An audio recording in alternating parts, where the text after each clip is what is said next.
Hello and welcome to Fire in the Belly. Today we have myself, Pete Lonton, and Jennifer Byrne. Good afternoon. Good afternoon, Pete. I'm delighted to be here. Thank you so much for inviting me on. No, not at all. Listen, it's an absolute pleasure. Absolute pleasure. So give us a bit of background, Jennifer. What's your highlights? Who are you? Where do you come from? Well, who am I? Well, I'm Jennifer Byrne and I am from Leixlip here in County Kildare in Ireland. Born and raised here, never really travelled much, so that's something I need to tick off the bucket list now as I'm older. So born into a regular family, the eldest of 5 children. I have 1 sister and 3 brothers. And just working class family, hard working dad, always come home, handed the wages to my mum, something I always admired. Always wanted to find a man like my dad, I suppose, in that sense, but that never worked out. Okay. Yeah. So who, in terms of what do you do? What's your title as such? What I do now, I would be a deep health coach. I like to call it deep health coach. So it's like a 360-degree approach to health and fitness. I am a qualified personal trainer. I'm a nutritionist. I coach nutrition for health, fitness, and sports performance. I'm also a best-selling author with the We So Much Together book. We hit Irish Times bestseller in 2019 and Amazon bestseller in 2019. Wow, okay. Brilliant, yeah. And also I would consider myself a public speaker as well, empowerment coaching. Yeah. Wow, okay. So talk to me, deep health, give me a bit of background about that. Deep health. So for me, deep health, when I think about health, I suppose my mission would be to change the mindset of the health and fitness industry worldwide. I think there's an awful lot of, we were brought up on this kind of diet mentality, and you only exercise to lose weight and weighing scales and that. There's so much more to it. There's a much more broader spectrum when you come down to deep health. It's down to like our mind health. It's down to stress, sleep, our relationships, our environments. There's so much more involved when it comes to health and fitness, and it's like, my motto would be exercise because it makes you feel good, not for punishment because you ate cake or, constantly calories, this, that, and the other. The general public, the general population do not need to be stressing about macronutrients, calories, nutrient timings, intermittent fasting. Like, people get so caught up, and there's so many mixed messages out there. So I'm just trying to build, I suppose, a tribe or a community just based on just living a healthy life and having a better lifestyle and being the healthiest and happiest version of yourself. Like, nourishing yourself to flourish, as I say. You're working from the inside out. So, wow. Yeah. That's great. It's great. Nourish to flourish. I like that. Yeah. That's great. We have to nourish our minds first, Pete. You have to start there first. Once you get that right, everything else will fall into place. You start nourishing yourself. You start looking after yourself. And I suppose I went through a whole process where I had to relearn to actually genuinely love me for who I was. And I had to start nourishing myself again, working from the inside out. And that's why I'm so passionate about what I do. Wow. Yeah. That's strong. So tell me this, fire in the belly, what does fire in the belly mean to you?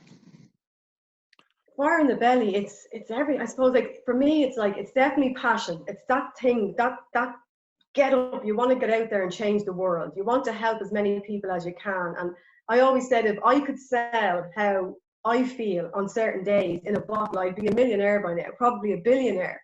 When you genuinely feel that you're actually happy from the inside out, you genuinely are, and you have so much there that you want to share it with the world, and you share your experiences, what you've been through, and just genuinely empower and encourage others to try and just change small things in their life that can make such a difference. And give you that passion and that fire in the belly to jump up out of the bed every day. Yes, you're going to get days where it's really difficult, but I think when you have tools and systems in place, when it comes to your overall health and well-being, it's, you can kind of work your way out of that, definitely. And nature works wonders as well, so that's kind of what fire in the belly would mean to me. Yeah. Wow. Okay. So you're from Leixlip? Yeah. And do you say you're 5 brothers? No, you've one. No. One sister and 3 brothers. I'm the eldest of five. Oh, brilliant. Okay. Yeah, yeah. So does that make you smarter and quicker than everyone else, being the It does oldest? indeed, yeah, and it also makes, I'm like, I always got that. They always used to call me, my brother used to sing that song to me, it's got to be perfect, because I suppose that perfectionism in him, I'm a Virgo, so that's striving for perfection all my life, I suppose, but it has held me back. Sorry, there goes my doorbell. It has held me back. That constant striving for perfection, and I suppose afraid of being wrong and that fear of being judged. I think growing up, it always held me back. Even when I went back to college in later life, I definitely think it held me back. I went back and I did a degree in Spanish and French. And I was fine with, the written work and the learning. But when it came to like a language class where you'd have to actually speak out in front of a classroom full of young students, like I used to be petrified. I used to really, the sweat, it was like just awful. But now I know it's okay to get things wrong. Like it's not, strive for progress, not perfection. Mm. And I think just kind of even growing up, I even had a conversation with my parents about this. I would have been, always been good in school, always been wanting to get 100% in everything. And probably being too hard on myself. I suppose those inner thoughts would have been like, well, if you don't get 100% in your spelling test, that's not good enough or something like that, But I suppose because I was so good, it's not that my parents ignored me, but they were busy obviously with younger siblings. Mm-hmm. And I kind of reared myself, as you would say. And I suppose I felt like I lacked that emotional connection from my parents growing up. But, I've let go of that. I don't blame them for anything. That's the best. They did the best they could, and what they would have been brought up in a completely different era to what I've been brought up with. And I suppose the same. It's a completely different era now. The way I would treat my children, especially now, I'm so like showing my emotions and hugging them and kissing them and telling them I love them and that. I've got two sons. Ryan is 22 and Jamal is 19. And I'm also a grandmother. I have a little grandson, Ryan Jr., who's 2. Oh, wow. So yeah, I know I don't look at Pete, what's your look? I'm the youngest and fittest granny ever. Love it. Love it. Yeah, yeah. Through school, so I mean, how was school for you? Was it a happy occasion? It was, I think, because when where I grew up, we would have been the very first students of a new community school with County College. Back in 1986, I would have went into secondary school. I would have went to an all-girls school in primary. Great experience. Like I said, I very always diligent, wanting to get my work done, and probably a bit too soft. I remember my parents being called in when I was in about 3rd class, and the teacher just said, "Oh my God, she cries at the drop of a hat." So I'm giving out to the class. I'm not giving out to Jennifer, but I'd be the one in tears at the back of the class, thinking I was in trouble. I'd be very soft in that sense. Probably too emotional at times. So yeah, and then as I said, secondary school, County College. It started off just as 2 classrooms in the primary school, and then we transferred into prefabs. But we were very close because there was only 36 of us first year students, and being the first students of a new school as well. It was exciting times, and of course being mixed in with boys as well. It was the first time for me to be co-ed, so I kind of lost track around 3rd year.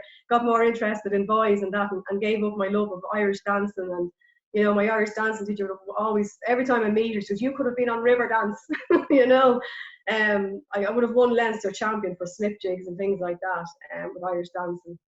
Oh, wow. Not like it is now. It's not the glam it is now, Pete. I had short hair and there was no tan or nothing, and second-hand costumes that my parents couldn't even afford. But you look, it's a whole new world now with Irish dancing. Surely is. Yeah, there's different types. Yeah, yeah. So yes, I mean, you were always quite outgoing then. So I mean, very much it sounds like you're into the sports and the dancing and stuff. Yeah, I was always active. And I suppose growing up as kids, we didn't have the technology now. So you would have been out in the morning till night. And, little things that I remember doing, you might rob a packet of sausages or something from your fridge, and everybody would bring something. You go down the woods and light a little fire, and you'd stay there for the day, messing, I suppose, as you got older, playing things like kiss chase and things like that with the boys. And, but it was good fun. I had good times growing up. I always remember being, happy out you know, everyday things, playing cards and skipping and going down swimming in the rivers and things like that. And, you know, it was a good childhood, being, you know, happy out. Mm. Yeah, definitely not the stresses and strains as the youth I think have today. Definitely not. You know. So were you close to your brothers and sisters? I mean, or do you sort of other friends? I would be very close with my brother that's next to me, Paul, growing up. But as we've gotten older now, we've kind of obviously grown apart. He lives down in Kerry in Tralee. But my sister then, I never really got on. There's 7 years between me and my sister, and we were the total opposites. We shared a bedroom. And of course, me being the perfectionist, Miss, you know, perfect and everything. I remember one stage, and she was so messy, like. And at one stage, I got a big piece of that, you know, the duct tape, and I put it down the middle of the room. And I said, "This is my half of the room. That's your half of the room." Like, she was a bloody bitch. God forgive me for saying it. She'd be robbing everything on me because I was a little bit older. I had money. I always worked part time. I always had a part time job throughout Mm. school to buy my school bag and school books and things like that. Especially the 80s and that, when times were hard, I suppose, in Ireland. And I just, you know, I always remember that we'll always be arguing. I think we've only gotten closer now as we've gotten older and had kids ourselves and that. I mean, we would have been very distant. I wouldn't have been around for her growing up as a teenager. I moved out when I was 19, the first time I would have moved out of home. Mm. To live with Ryan's dad at the time, 1920, when I moved out, you know. So Sandra would have been 13, 14, coming into them teenage years. So we wouldn't have really been close, I suppose, then. But now, yeah, we're very close now. We do a lot together now. Mm. Yeah, and then obviously the three other brothers are Declan then and Alan are my other two brothers, sorry. So yeah. It's always good to have the sort of the connections and the family. Yeah, always the family sort of different connections. Yeah, Yeah, what's going yeah, on. yeah, yeah. So you went through school then, and went through to your leaving cert then, was it, or I what's? did. I went on to do leaving cert, and then after leaving cert, I did a lot of kind of secretarial courses and things like that. Would have had a few part-time jobs, you know, working in admin, and I did a lot of work in, I suppose, you know, with hotels and that, and bar work, a lot of lounge girls and, you know, things like that. I was a kitchen porter as well in the hotel, Springfield Hotel here, from the time I was, what, 15. I Okay. was a kitchen porter there, weekends, and a lot of babysitting as well. There was a lot of jobs for babysitting in them days as well, So and child minding and things like that. you weren't Uh, shy about getting out then and doing a bit of work. no, never was. And then I suppose when I was about 23, no, would have been a bit young, 22, I started in a healthcare company just on the line, in a production line. It was a Virtus Limited in Lucan. They were a healthcare production of healthcare manufacturers. So I was there, I'd say, less than a year, and I got promoted to a supervisory role. And I held that role then for about 9 years. So that would have been kind of the main job. So I've always kind of been, I suppose, had those leadership kind of qualities. And, you know, I think they obviously saw something in me when they promoted me within the year to supervisory position. And I loved the job. It was great. It was 8:30 to 5, Monday to Thursday, get off at 4 o'clock on a Friday, wages in the bank, out and get new outfit, out for the weekend, and back to work Monday. And that, you know, that was a great life, I suppose. And Mm. the money was quite good at that stage as well, you know. And I would have been living in Kilcock at this stage with Ryan's dad. We had our own little flat, and he was in construction, and we were happy out, you know, young, free, I suppose, and, you know, no worries, and just getting up, go to work, and coming home, and, you know, not really striving, I suppose, for success as such. But the way I would have been reared, it was always like, get out, get a job, get married, get your house, have children. I went out, got the job, but I never got married. I never bought a house. Yes, I had children, but you know, it didn't work out that way for me. Find success, get out and get a good pension of a job, you know. So Mm. that kind of strive for being different, or, you know, that kind of be successful, be somebody, that wasn't really ingrained in me growing up. No, like, my parents would be the type that would always, I'd argue with them about this, they take everything at face value, they always take the first answer, don't question things, you know. And that's kind of the way I would have been. Whereas now I question everything and I look for different avenues, and I do what makes me happy, basically, you know? Mm-hmm. Mm-hmm. Yeah, I so. mean, what did your parents do out of interest? Well, my mum was always a stay-at-home mum, and in later years then she would have been a carer. You know, she got out, you know, community carers going into the elderly and helping out for a while. Previous to that, when she was growing up, she would have worked in the likes of Hills Mills. There was like a weaving company in Lucan, and that she would have worked there for years. And my dad was always in construction. And then in later years, obviously as he got a bit older, in his 50s, he would have moved and worked in the water treatment centre here in Leakville. Yeah, yeah, Okay. yeah. So you're saying very much you know, bring the payslip home and. Yeah, yeah. And once you got a wage and pay your bills, you know, that's success in there. But like that's success is different for everybody, Mm-hmm. you Mm-hmm. know. But you know, I know now there's so much more potential in what I want to do and what I need to do. And I think even when I wrote the book, I kind of had a little bit of an argument with my mother because she was more worried about what the neighbours would think and things like this, you know, this kind of mindset. And I was like, Mom, it's not about you. This is about me trying to help as many people as I can, and trying to help people get through what I went through, you know. So I think she found that hard to accept, you Mm. know. That's, I suppose, when you start, that's my mother's issue. She needs to deal with stuff that would have happened to her, I suppose. Her mother would have left them when they were young, which would have been, you know, very rare back in those days. You know, she went off and went to live in Scotland and left them there with her dad when my mum would have been 18, 19 at the time. And she had to rear a lot of younger siblings too. So there's a Wow. Okay. bit of bitterness there, I'd say. Yeah. Mm-hmm. Mm-hmm. That's a whole different story, and it's an amazing what people go through, and It you know is. Yeah. the cross they have to bear. Well, that's it. And that's why, you know, I would have these conversations with my sister because she would always, oh, it's the way we were reared or whatever. And I'm like, no, like, mum and dad went through their own kind of difficulties. My dad was the second boy of 11 children, you know, so he was left. His older brother would have been brought up by the granny, which wasn't rare, you know, but that was kind of common in those days. But my dad was left at home then, and he would have had to do an awful lot of work because, like, obviously, he had 9 sisters after that as well, Mm. you know.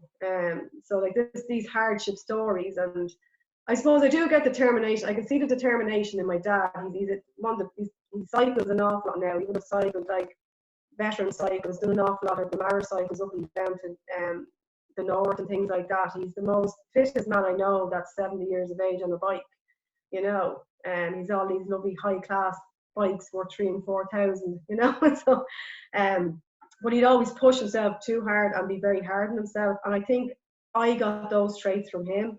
I Mm. always push and push and push and be very self-critical because I'm not striving for that, getting that 100%. I'm not getting that, you know, where I want to be, or, you know, probably thinking fear of being judged, I suppose. But I'm kind of worked an awful lot on that over the last 6, 7 years, you know. Mm. So yeah, that's basically kind of school and going through work and things like that. And then obviously I was with Ryan's dad for about 2.5 years, and I fell pregnant with Ryan when I was 23 going on 24. Mm-hmm. And then obviously the relationship, the dynamics changed dramatically, because obviously before that we would have been out, we could go out whenever we wanted and whatever, you know, you don't see the signs. I would have never thought he had a drink problem because I was going out drinking too and partying at that age, you know. And I suppose when Ryan came along, you know, the cracks, we were both young, you know, he'd be out and he'd always, like, you know, there's always an excuse. He'd miss work on a Monday, you know, this type of thing. And, you know, not coming home, oh, I didn't get paid for this or didn't get paid for that. And we were renting, and then the landlord, I remember the landlord really saying the rent hadn't been paid for 2 or 3 months. And, but yeah, you know, there was an awful lot of lies and stuff going on, you know, and we were both very young. And, you know, he had his, you know, he wasn't a bad person, but he just, I knew I'd grown, and I just knew it wasn't going to be the best for Ryan and me kind of moving forward. I was working full time still at the time, and I just knew, like, you know, this wasn't going to work.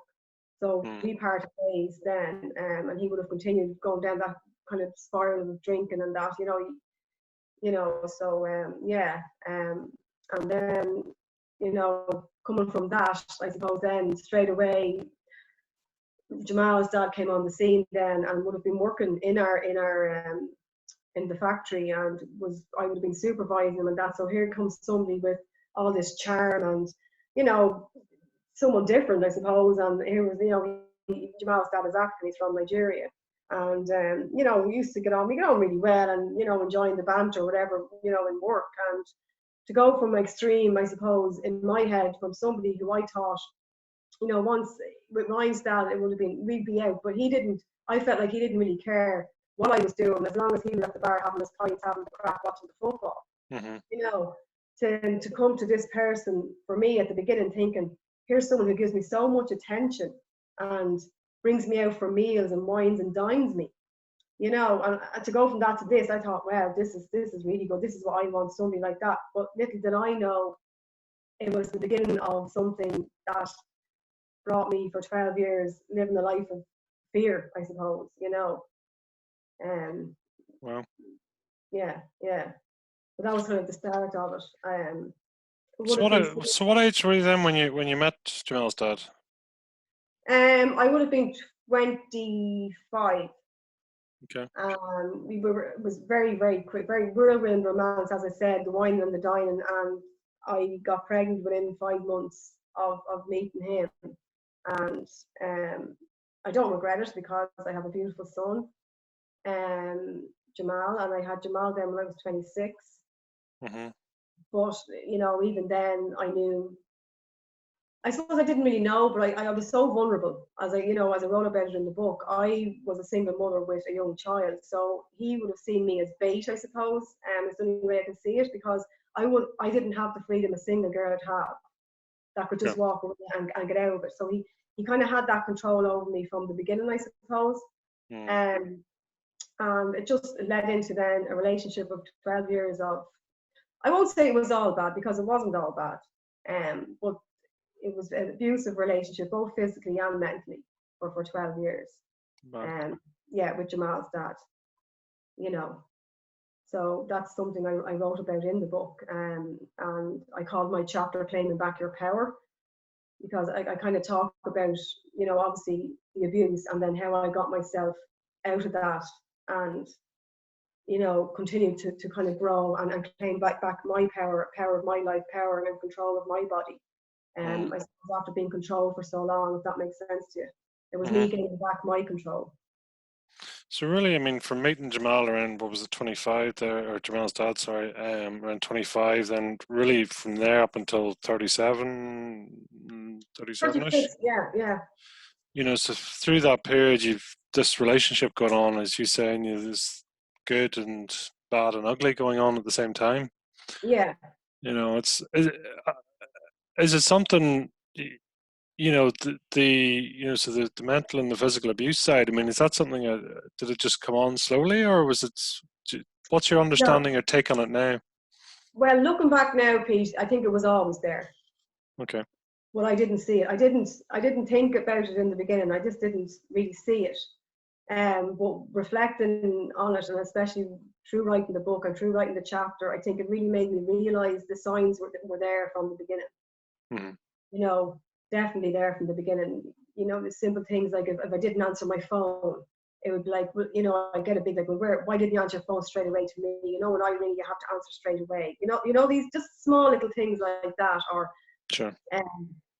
you know, where like if I went into town to meet him or something, and he mightn't show, and I ring him and he wouldn't answer his phone, and I'd be like, oh, you know, waiting around for nearly an hour for somebody on O'Connell Street, and then I'm like, what the hell am I doing? And I remember just getting on the bus and I'm going home, and I got a phone call down, and he was ranting and roaring down the phone and whatever, and you get back here now, and this type of, you know, just there was signs there. There was signs there, and I think when I was pregnant on Jamal around 7 months, that's when the first physical assault would have happened. We were out with friends of his, obviously friends of his. You know, once, you know, I was working up till Jamal was about 9 months, and I ended up going part-time. Because obviously it was a struggle trying to juggle the two kids. Like Jamal's dad wasn't living with me at the time. And I started going part-time. I job shared with another girl who had a baby at the same time. So we were doing kind of like 3 day on, 2 day off kind of a thing. Hmm. And then after a year of doing that, the company came into the mid 2000s with the crash and everything, and that closed down. And I was let go basically, so that was gone. And that's when I really felt the isolation, because I would have been living in Lucan at the time, and I wasn't driving, and I was suddenly found myself stuck at home, 2 young children on a social welfare payment, and totally isolated from my family, friends. Like, you would have, I wouldn't have been allowed to go to meet people, or this thing of, there was nobody allowed to come mind his son unless it was either my mother or my brother. Like, nobody else could mind his son, or total control. Even like over where I shopped, I wasn't allowed to shop in pennies. To be carrying a pennies bag, like, now I love pennies. um, you know, my son this, or everything was, oh, we go here for food, or everything was going great as long as we were hanging out with his people. And, like, don't get me wrong, I loved the culture. I've been to Nigeria 4 or 5 times, and I found it really, really, it was an amazing experience. Mm-hmm. So really, I've met some, I still have some really nice African friends and that, and I love the culture, and that's just part of me. I love learning about new cultures and that. So that was good in that sense, and I always look for the positives out of it. Like I said, my son Jamal is a major positive out of it. Mm. But like I said, the first assault would have been when I was about 7 months pregnant on Jamal, and Mm-hmm. out with his friends and that. And obviously there was a language barrier there. His dad would speak Yoruba, so it's a very hard language to pick up. I would have picked up phrases and words over the years, but I'd never understand totally what people would be talking about. So we were out, and one of his friends was just chatting away to me, and I thought this, at least he had the manners to speak to me in English and talk, and nothing, just normal chit chat. And I remember going home up the road, and of course he started accusing me of flirting with him, and I just remember this massive blow. He kicked me from behind, and I don't forget, I'm 7 months pregnant with his child, and I never forget that shooting pain up the back, and I was like, what the hell? Like, the tears just flooding, and I just walked. I just kept my mouth shut. I just kept walking.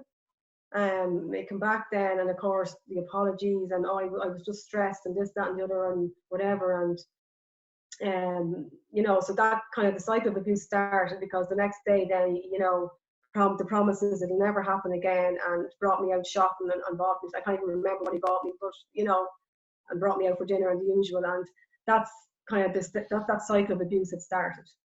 Wow. Yeah. And had you experienced anything like that previously? No, so this never. was Brought up in a really, really quiet, like, my mum and dad never fought, and that's one thing that's people don't understand, like, where you're brought up in an abusive household. And I was like, no, like, the only way I'd know if my mum and dad had an argument is that my mum would ignore my dad for a few days, give him the silent treatment. There was I can never really remember my mum and dad having a full heated argument or voices raised or anything like that. Mm. And I think that's why my parents find it so difficult, because not only did I end up in an abusive relationship, my sister also did as well. Wow. Yeah. So she ended up in an abusive relationship too, with an Irish guy too. So I think that's something my mum and dad find very hard to accept. Sure. Yeah. And through that, did you speak to anyone, or did you just keep this within yourself, or? I didn't really speak. I remember a few times, kind of, I suppose when I moved back to Leeds, I was so happy because I got my council property then in Leeds, I suppose, when Jamal was 3 and Ryan would have been 5, and we moved back to Leeds. So I was really happy about that, because I knew I was going to be closer to my family, and I'd also started to drive as well. So that's another positive from it. He made me learn how to drive, so that's a good thing too. Well, that was only just to drive him around back and forth to his parties. But look, that's another story. But it's a positive. I learned how to drive. So I thank him for that. Yeah, I suppose moving back to Leaksip then, as I said, got my council property. I was so happy to be back in Leaksip and back, I suppose, on my own home ground and near my mother and father and that. And, I suppose a few times over the years, I would have kind of broke down a few times in my mother's house, not fully extent, but just kind of you know, saying like, oh, I've ruined my life or whatever. And she'd be like, well, what's wrong with him? And she said, do you want me to go up and talk to him and see if he move out and leave me alone or whatever? Like, I didn't go into detail with her, but there was a few times. I think my brother knew. My brother Declan would have known. And I suppose neighbours, obviously were aware because they'd hear whatever. And a few times the guards would have been called and things like that. Yeah. Mm. Obviously, the bruising, you know, I got really great. That's why I call myself a makeup artist now, Pete, because I tell you, I worked wonders hiding bruises on my face. Everything else, you know, you can cover up, but when you have a bruise maybe on your eye or something, the eyeshadow works great. Yeah, covers it up under the makeup. You know, but I would have went through a lot. You know, I had cracked ribs. I remember he threw something one time and split my head open. I remember my mother actually had Ryan at the time, and I remember lying to my mother saying that I'd open a press, and you know the way you'd say you lift your head up really quick, and I'd bash my head off the side of the press and split it open, so I'd go to the hospital. But I think even the hospital knew at that stage, and my brother knew because, you know, the next day I was just out to here and split up and all black and blue on the side of my face, and you know, I don't like going into detail about it. You know, the way I look at it, Pete.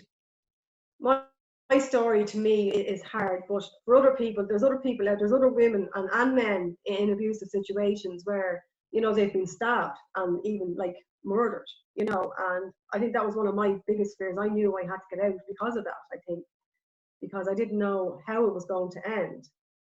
And when I write about it in my book, I suppose my journey to get me out of that relationship, I suppose, started when both of my children had like Ryan was in primary, as I said, and Jamal was in play school. So I had a few hours in the morning to kind of play around with.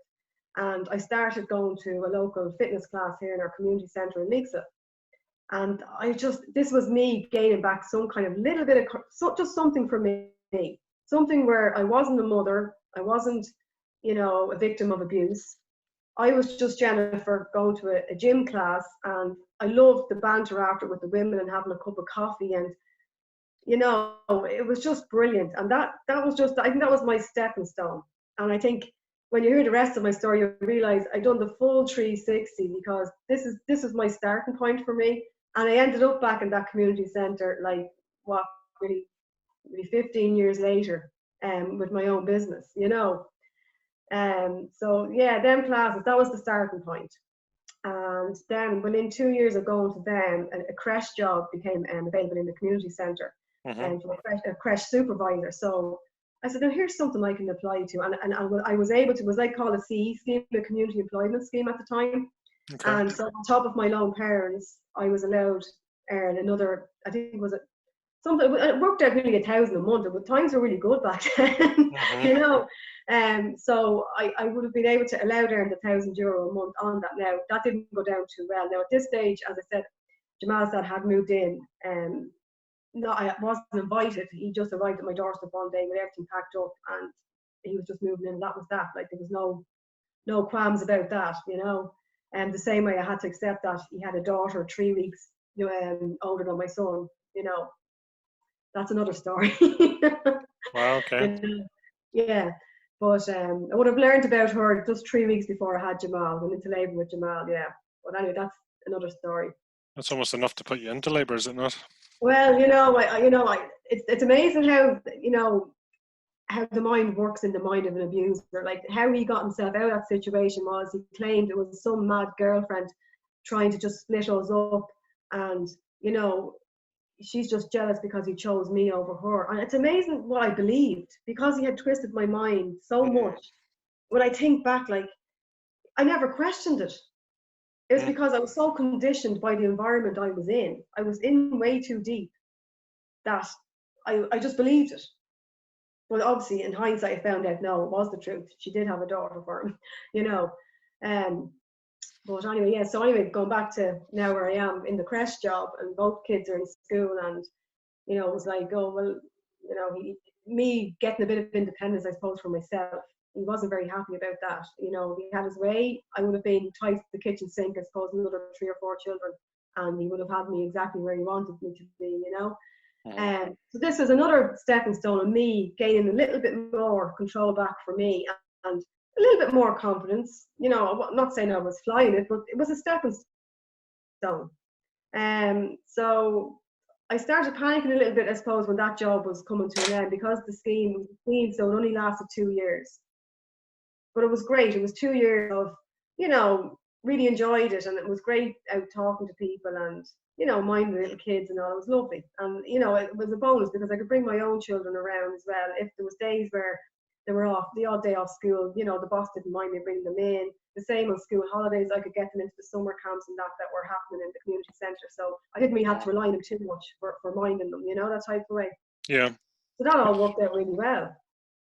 Which is a big consideration, when you're, sort of either single parenting. That's it, yeah. And I always felt like I was a single parent, even though I've had 2 long-term relationships. I always feel that I was just a single parent in both of those, and that's really sad. But maybe it could be a bit of fault of my own as well, because I would be very independent and would tend to do a lot myself. Even now, when I think about it, my youngest son is spoiled rotten because I do probably do everything for him, and that's something I need to work on. Well, that's what I was going to say. I mean, it's maybe impossible to say now because it's interesting. Your language is interesting now. You almost look at it like a bird's eye view. It's here's what happened. It's not. It's almost like a slightly out of body experience. That's what it comes across. Yeah.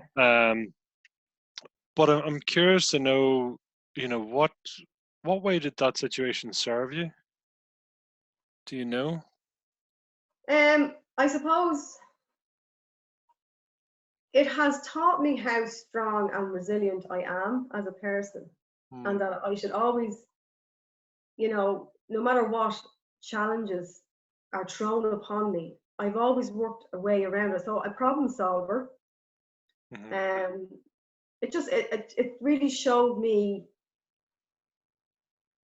who I am and who I'm meant to be and my purpose. Now, it wasn't that easy getting to that, who I am now and my purpose in life. It was a long road. I'm just talking about that's what it's kind of taught me.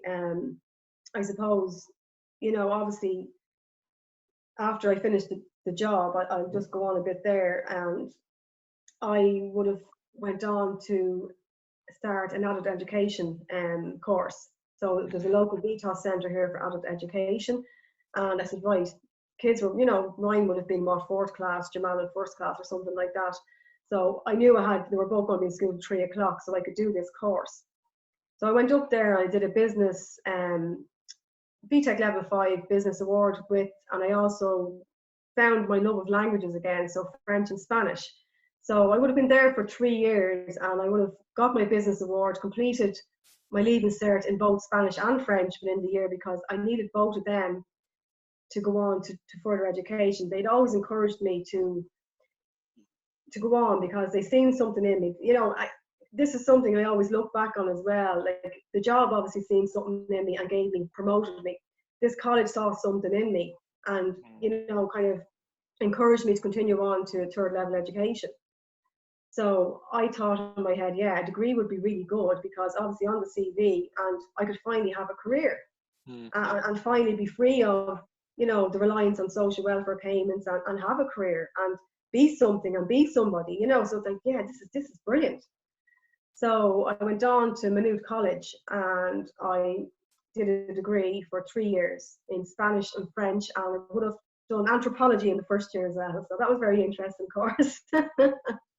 Very, very interesting indeed. I suppose obviously throughout all this, in the meantime, there was still an awful lot of shit going on in the background. So I finally, before I started college, I think it was about 2 years previous to that, the turning point had come within the relationship. And I always remember, that turning point for me. As I said, Ryan was about 12 at this stage. And I was sitting in the sitting room, and obviously he was upstairs giving out on his phone as per usual. That's all he ever seemed to do every day. It was always argument and high voices and raised voices. And, you listen to that for 12 years is bad enough in itself, like, yeah, so I remember that day clearly. I remember just sitting in the sitting room there, and I had my dinner on my lap. I can still see it. Lovely dinner. It was, steak, mashed mushrooms, onions, and the pepper sauce. Looking forward to sitting down having my dinner. Kids were upstairs in their pajamas, probably playing PlayStation or something like that. A normal household, as you would think of, normal evening.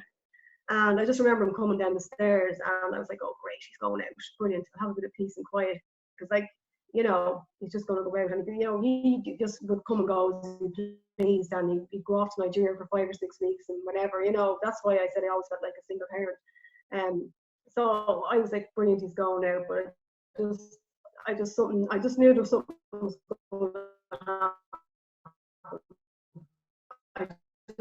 He just sitting him, and he started roaring the ball. Anyway, how dare I sit down and have my dinner without offering him his dinner and bring up his dinner first, or something like that. Anyway, and next minute I just felt the wallop and the stars, and I just the room and the whole dinner just went splat all up against the wall, and the tears started coming because he was a strong man, and the full force across the face now, it would knock you. And I just remember just getting up, looking up through the tears, and Ryan was standing there with the knife in his hand, and he just said, "You leave my mum alone." Now, even to this day, I still get that pit, that feeling in my tummy. I can't explain. It was just that kind of, I need to protect my son. That mother instinct came in, and no matter what I was feeling or what fear I was possessing, I needed to protect him. And I just knew, I said, no, this is going to end. This has to stop, because I had visions. What happens if Ryan stabs him and he ends up in prison for the rest of his life? Or, worse still, what if he kills me and my kids have no mother? So that I'll never forget it. That was my turning point. I knew my love for my children then and there. I knew I had to get out of this. It wasn't easy. It took me 2 years to finally get rid of him. I would have made my sitting room into my bedroom, I suppose, for the next 2 years. I was still continuing on, finishing off the business award in VTOS. Getting up, I suppose, going through the normal day, whatever normal is, but getting up, getting the kids to school, doing my studies, and continuing all this, with all this over, I have all this other added stress in the background, but I done it. But come the weekend, then obviously I wanted that escapism, and I suppose I started going to friends' houses and that, and I would take Ryan with me a lot. I would leave Jamal with his dad, because obviously he wouldn't want me taking him anywhere anyway. He'd always complained, and he was in people's houses he didn't want him to be in. And we got to a stage where at the weekend I just grabbed Ryan, go around to friends' houses or whatever, and I started relying a bit too much on alcohol. Back then, drinking a lot and, just letting off steam, I suppose. Mm-hmm. So that kind of, I remember just then, it all came to a head one time. I just remember sitting, I was on my some friend's house, my brother was there drinking as well, and the tears, and he just said, I've enough of this fucking shit.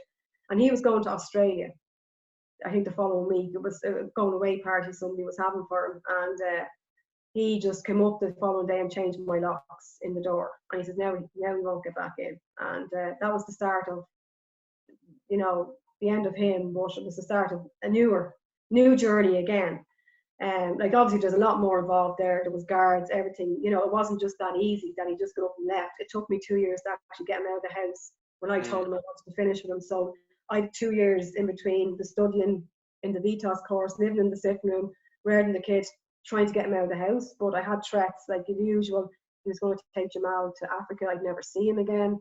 Things like that. So, my brother came to the conclusion just to change the locks, and that was that. And, that was the start of it anyway. So still got threats and phone calls, and he'd park his car outside my house trying to intimidate me, things like that for a while,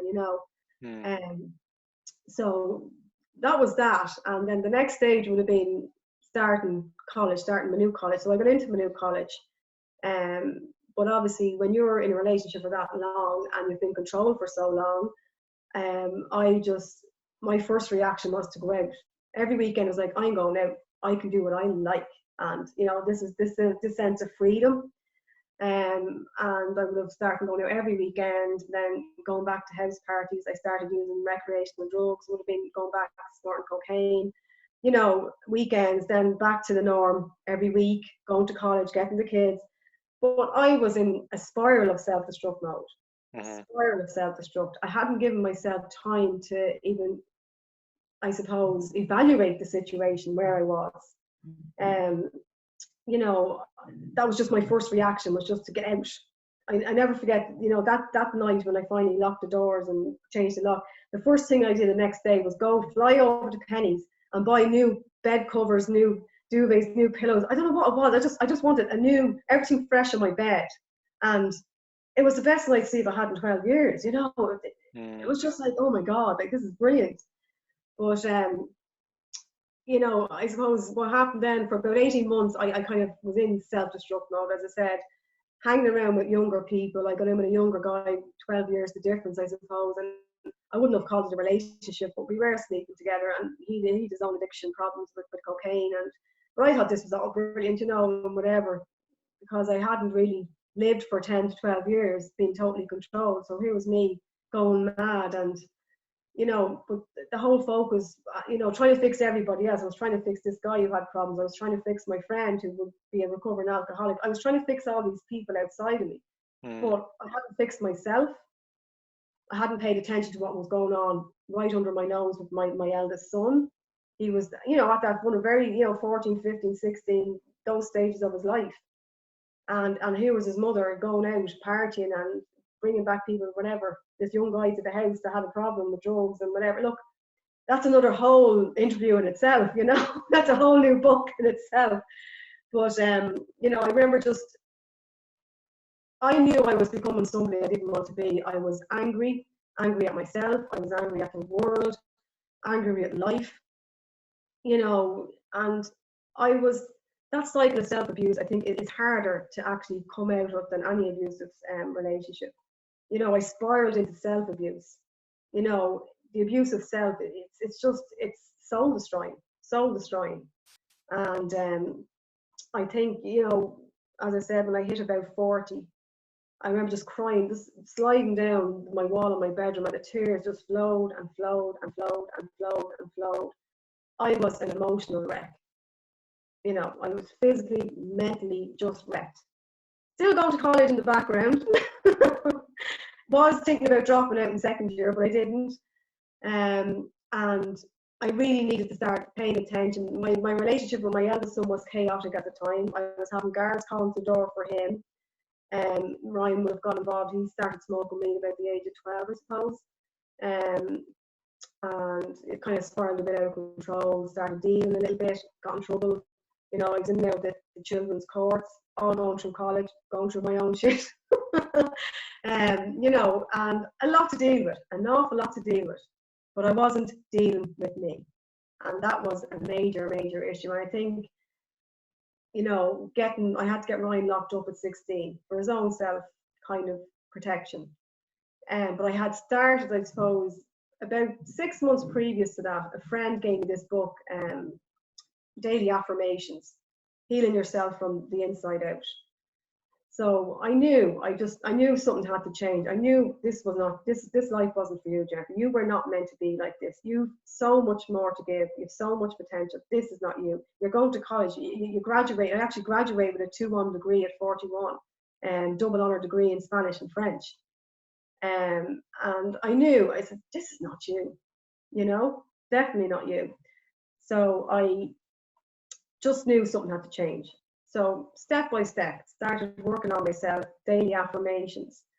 You know, I got a bit stronger, started changing my belief system, and started looking around and being mindful. You know, just every morning, every morning, got up, read that mindful book, just a little quote every day. And I kept that quote in my head every day. And throughout all these years, throughout all these years, as I always say, I've got 3 men in my life now, but my 4th man is Jim. I've always gone to the gym, and that has saved my sanity. Being active when it comes to exercise, you know.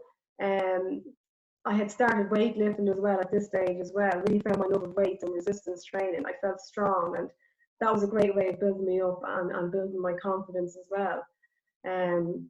So I would have been 41, yeah.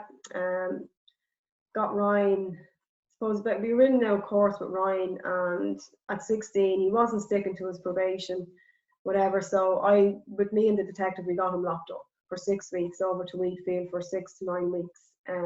March, I'm laughing to myself now. March it was the day before Paddy's Day, and you know, full circle again. He got locked up again last year, Paddy's Day, 15th, well, the day before Paddy's Day as well. So it's mad.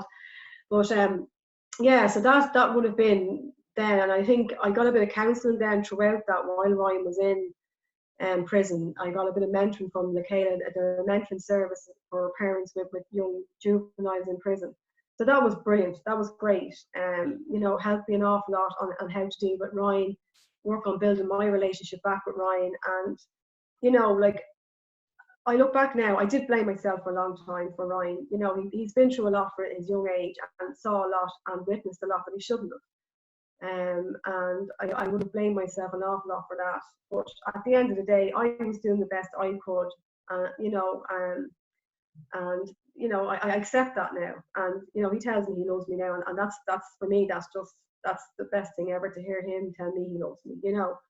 And so I suppose then after he was locked up, I was continuing working on myself. I thought coming out of college, I would go walk straight into a career with my 2 languages. So, you know, once again, there was more hurdles, more challenges. I was applying to jobs, getting interviews, nothing, wasn't getting any work. So here I was still stuck on this social welfare trap, as I call it, and still not getting any work. So I started a little blog. I loved cooking. I found cooking and baking a way of just, it was another way of helping me in my healing process, along with, you know, exercise, regular exercise, getting out, the mindfulness. So I really started to work on nourishing myself. I was nourishing my mind and my thoughts. So I really started working on nourishing my body and nourishing the gut. I would have been a lot, kind of self-taught a lot, but I did go on further to get my diploma for nutrition as well. So, you know, I would have been self-taught, got really into the nutrition, started a little blog. That was getting great feedback. People were loving my little recipes going up and that. And still going to the gym, weightlifting and that. And I suppose when I was about 40, 41, yeah, I was still, and one of the guys came up and said, would you be interested in doing a competition? I said, what do you mean a competition? He says, a bodybuilding competition. He said, you're always here lifting weights and that. He said, would you be interested? I started laughing. I said, are you mad? Like, I said, getting up on stage, you know, looking, you know, in a bikini. I said, are you mad? But I did it. And at 43, I stepped up on stage and pranced around looking like I'd been tangled in a bikini. But for me, that was another healing process. You know, that's why I'm so passionate about what I do. It wasn't actually how I looked. It was the process to get me there that helped me heal. It gave me confidence. I felt strong. I never forget that feeling. Even now, I get that rush of standing up. Like, I've been through fearful situations in my life. I've been scared, you know, afraid for me, afraid for my kids.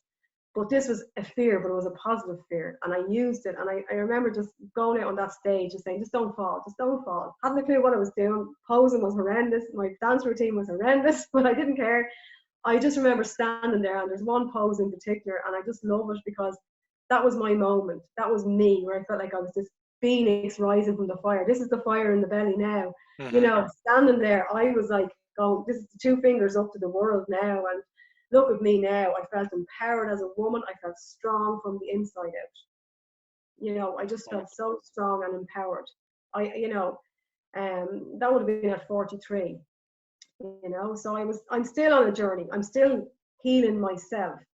So, you know, that would have been then. And obviously things started getting really, you know, so much better, because I think when you have a different outlook in life and you do start changing your self-belief and those belief systems, things will happen, you know, step by step. I'm still not where I need to be or where I want to be, but I'm getting there. So that was then. And then still wasn't getting the work. It was blogging. So I took up another CE scheme back around in the community centre. This time was for admin and reception work. And I knew I wanted to help people, and I knew I loved fitness and I loved training and I loved baking and cooking and blogging and everything like that. So somebody suggested to me, would you not, there's your business, that's who you are meant to be. So I went back into a business development program, you know, did a business plan and all that, and got my personal training certification, digital marketing certification, diplomas in nutrition, went through the precision nutrition coaching system, which is it's worldwide recognized. Fantastic. So I did all this within 2 years, and got all those certifications, bodybuilding certifications, you name it. I got loads of certifications within 2 years. I was driven. I knew this is what I wanted to do. So opened up the office then in 2017. I think, yeah, 2007, September 2017, my little office around in the community centre. That's why my heart is there, because I went the full circle. They were always kind of there on my journey in the background, going back to the gym and that, So I set up the little office there in the community centre. In the meantime, I was still working, always working on myself, always trying to, some days are better than others. You will go into kind of moments where the self-doubt, I suppose a lot of stuff from my past, I still haven't recovered, and I still think I do need maybe more counselling when it comes to the abuse side of it, things, and how I see myself, how I portray myself. My own inner critic is my worst enemy, and I know that myself. But I am getting better, and I know I'm an amazing person, and I know that I'm here to serve a purpose and to genuinely help as many others as I can, especially anyone to come through challenging times or overcome adversities, and live a lifestyle that's meant for them. That's why I'm so passionate about the 360-degree approach to health, because it's not a one-size-fits-all. It's a deep health. It's working from your core. It's working from your mind. It's taking on stress. It's helping people, come through challenging times. Just by doing, building up consistent habits that are, they're sustainable. They're things that are going to fit into your lifestyle. They're going to fit into your life and help you become a better person and a better version of yourself. So, we're looking back, even talking now, every time I talk to somebody about my story, something different will always pop up. And I know I've overcome an awful lot, and by God, am I one strong bloody girl. That's what I'm thinking to myself here now. Not only in body, but in mind and spirit. I'm so strong. And I suppose working then for myself, it was another major step, another big learning curve. I'd never been in business. I hadn't a clue what I was doing. I thought, I just set up this and people just come to me, I went into it blinded, even though I did the courses and all that, but they don't teach you for the real world. That's why, I would have been always a firm believer in education, and I still am, but it doesn't teach you really for the real world. You have to be, that's why I admire people. I admire people that just go out there and just do it and have hands-on experience and build themselves up. And that's why I just say this to my son, Ryan, because obviously he left school early. He's so intelligent, but the school, I think, were delighted when he finally left. But like I said, there's so many options out there, so many opportunities for you, just because you're in prison now, you've still got your whole life ahead of you, and you can use it as a positive, and maybe go around speaking with youths and young people and that, and help out in that sense. So I just get so passionate when it comes to what I do, and I know what I do works, because obviously I'm living proof, and that's something I think that so many clients and people I've met would say to me, Jennifer, you actually practice what you preach. There's no bullshit. You're not a personal trainer trying to pretend to be somebody you're not, and just posting up pictures of abs, this, that, and the other. Yes, I've had the abs, and it took me to be 43 and 44. I did 2 competitions, and I'm hoping to do another one now again when I'm 50. And document it and show people how it's done naturally. Brilliant, love it. Yeah, but so in the meantime, in between all this as well, in the last 6-7 years, there's so much. When you change your mind and change those self-beliefs and start believing in yourself, so much has happened. Like I said, I've graduated from college. I 2 bodybuilding competitions behind me. I've done a parachute jump, jumped out of a plane. I'm a grandmother. I'm a best-selling author, and I'm Jennifer Byrne. Might not be business owner as such, but I'm Jennifer Byrne, and that's the brand I want to just brand myself as, just Jennifer Byrne, because I am who I am. No frills or bows or ties attached. I'll always just wear my heart in my sleeve, and I'll always be honest. I think honesty is a big thing, because for years I lied to myself. I wasn't being honest with me. And that's something I've learned throughout everything. I had to learn to be honest with myself. it's very difficult. There's a lot I didn't like about myself. My God, I had to be very truthful and take responsibility for choices I've made in my life. And that was very, very difficult. That's very difficult for anyone to take on that and you know, take responsibility. But, you know, I'm making the right choices now. I'm still making mistakes, don't get me wrong, I still make mistakes, but I'm making better choices. You know, I'm choosing to, you know, make better choices. And I think that's something I kind of ingrain in my program. Like for clients, like you need to start making choices, choosing. So like say, for instance, just as an example, somebody wants to lose weight, which is the majority of people that come to me, they want to lose weight, women. But when you find out their why, there's so much more than just losing weight. You know, there's a lot more involved. And it's like, you know, but if you want to get to this goal, in order for you to get to this goal, you have to make choices. So are you going to choose to just sit on your ass all day and watch Netflix? Or are you going to choose just to, you know, put in 30, 40 minutes a day on your calendar, you know, in your routine to get out and get a bit of fresh air and go walking? You know, it's as simple as that. It's not, you know, it's not, it doesn't have to be everything, all or nothing.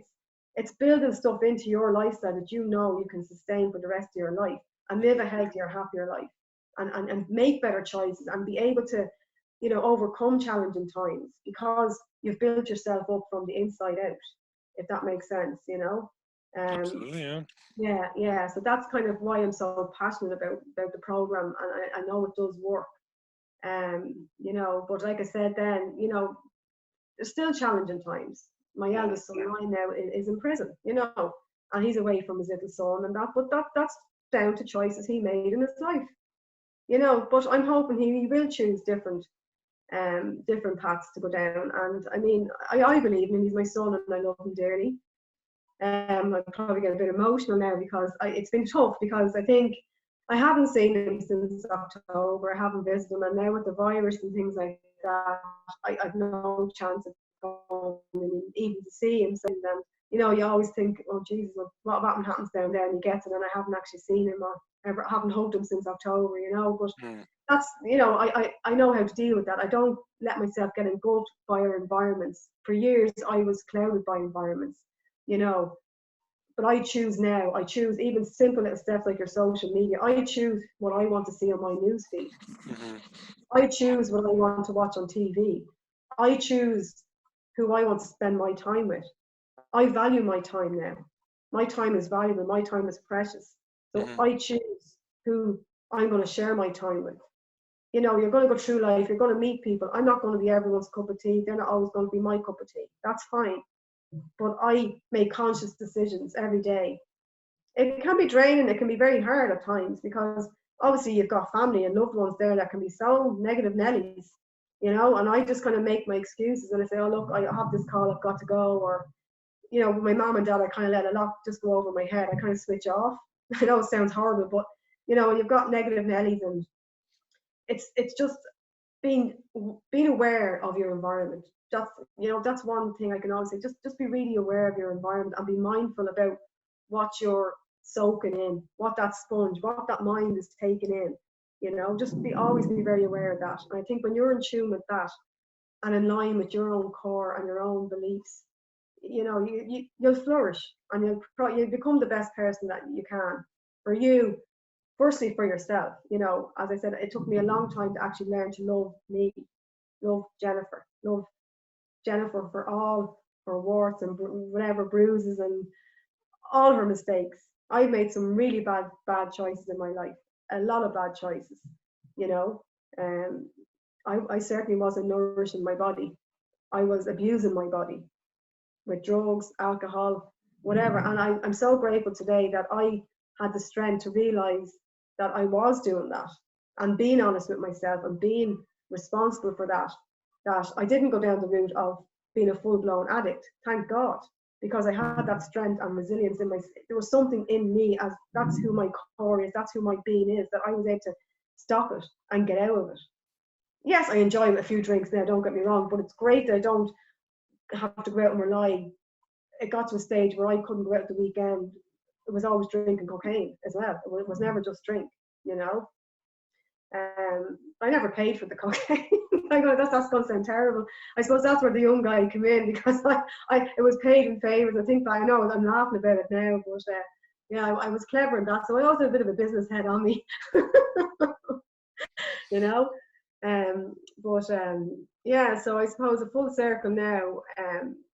Being in business, and that's what I'm trying to do now. I've kind of, the way with the coronavirus now, I'm looking at that in a positive light now as well. You know, because I had closed up the office after 18 months. It just wasn't viable logistically where it was. Community centre, people thought cheap. And I knew there was just, even my clients would say to me, Jennifer, you're so much more than what you give here. You give so much more. You give so much value for what we pay you for. You need to get out there. You need to let the world know what you do. Sure. And you can reach so many lives and help so many people. So along with them, and of course Pat Slattery and Donna Kennedy as well, a lot of mentoring from both those amazing people. You know, I've really been open to opportunities and learning more business sense and seeking opportunities, because I would find it very difficult to ask people for money for my services. That was me, you know, valuing myself. But now I know I am valuable, and I don't cut corners. I don't come cheap. But I know, because of my life experiences. You know, I've put a lot of time into educating myself, getting my degrees and diplomas and everything like that, plus my you know, my experience alone, and been there, and you know, practicing what I preach as well. As I say, I always practice what I preach. I'd never pretend to be an expert in something that I didn't really know much about. And I think that's, I hope that shines through with you, and I think it shines through a lot with my clients as well. They kind of get me, they know that I do practice what I preach. And yeah, so I've kind of gone totally online in the last 6 months. I would have been totally kind of online with my program. So I'm just trying to build up that and make my first couple of million, so that I can get out there and do a lot more for free, and a lot more talks and that. I'd love to be involved. I'd love to be, like, I get so many people coming to me asking, you know, to get involved with this, that, and the other, but I have to stay focused. You know, I had to change my relationship when it came to money as well. Like, I love money and money loves me, and I know I am the go-to expert. And I know I'm worth everything in monetary terms as well. So like, I have financial goals now. You know, I would have been left in an awful lot of debt because of the relationships and things like that. So I've only, you know, now I've set myself a goal. So this time next year, I want to be financially free and cash rich. Because when I'm cash rich, I haven't got that stress of the financial end of things, and I can give my time to a lot more people and progress with the online business and my online program, you know. So at the moment, I'm running kind of like membership programs. It depending on what you want. Like, some people would want more one-to-one service. Other people are quite happy going through the program themselves, just with the messaging back and forth. You know, it's an all-round lifestyle change. It's not just me giving you a program or giving you a meal plan. It's education. It's you doing things and fitting things into your lifestyle. It's you educating yourself around food. It's building up a good relationship with food. I hate all this bad food, good food, paleo, this, that, and the other. It's a simple science. At the end of the day, you need to be, you know, burning off more calories than you are taking in. Simple, simple, simple. But people just don't get that. They tend to overcomplicate everything with, oh, when should I eat, or when should I do this, when should I do that? The general population do not need to know that you don't need to be guzzling down protein drinks straight after the gym, nothing like that. You know, that's where I come in. That's where the expert comes in. I've studied this, you know. At the end of the day, if you want to just have one huge meal once a day and don't eat anything for the rest of the day, that's fine. You know, we don't have to have breakfast. It's being in tune with your body, and this is why I'm so passionate about it. It's being in tune with your body. If you're hungry, you eat. How you eat. Look at your environment. I just sit down